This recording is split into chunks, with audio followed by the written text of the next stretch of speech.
What's up sa inyo mga kamote? Ako nga pala si Justin Paul Ignacio at ito ang kauna-unahan kong vlog. At dito nga pala ipapasok ako na school at kitang-kita nyo naman na basang-basa ang kalsada namin. Kasi nga kaninang umaga ay sobrang lakas ng ulan dito. At after ng ilang minutong paglalakad ako ay nakasakay na ng jeep at dito mukhang burat ako at feeling masipag mag-aral tong kupal na to no? Kala mo talaga sumasagot sa mga recitation no? At after ng ilang minutong biyahe, andito na ako sa laundry at ayan magpapapogi pa ako dyan. Mukhang burat.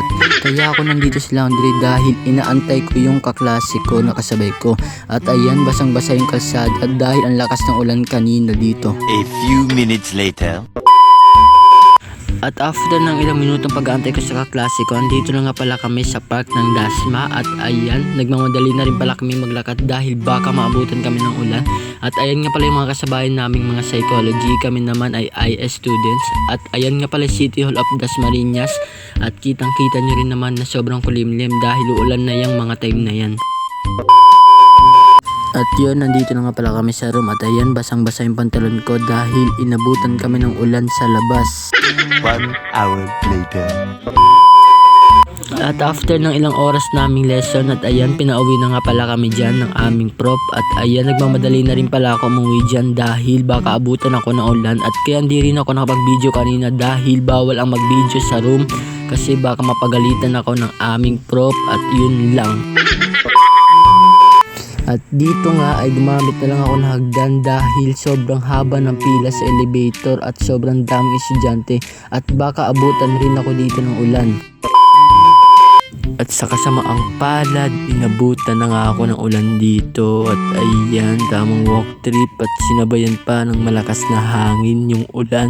At dito nga buntikan pa masira yung payong ko dahil sa sobrang lakas ng hangin dito. Grabe ka na talaga enteng. At ayan nga, naglalakad na nga lang pala ako kasi wala akong masakyan kaya tamang walk trip na naman yung kupal. At ayan, ipapakita ko nga pala sa inyo dito yung oval ng Dasma. Ayan pala yung oval, ayan, sobrang ganda talaga dito sa Dasma, grabe. At ito nga pala ang City Hall of Dasmariñas at ayan yung nasa harap pala niyan is yung ginagawang fountain ng Dasma para sa opening ng City Hall. At dito ipapakita ko rin pala sa inyo ang Dasmariñas Arena. Ayan yung arena, baka Dasma yan. At nandito na nga pala ako sa waiting shed ng KLD at ayan, kitang-kita nyo naman na sobrang lakas ng ulan at makikita nyo dito ang ilog na parang kape. Yan. At ayan yung mga kasabay kong umuwi. At ayun na nga, nakita ko na naman yung mukha ko na parang burat. At ayan, pupunta nga pala ako dyan ng laundry para magpatila ng ulan. At ayan, kitang-kita nyo naman na sobrang lakas talaga ng ulan dito sa Dasma. Grabe ba? At after ng ilang minutong paglalakad, andito na nga pala ako sa tita ko. At ayan, ipapakita ko nga pala sa inyo ang kalsada. Ayan, ang lakas ng ulan talaga at ang dami pang labahan ng aking tita. At ayan, may makikita pa kayo mukhang burat dyan. Ayan mukhang burat ka talaga.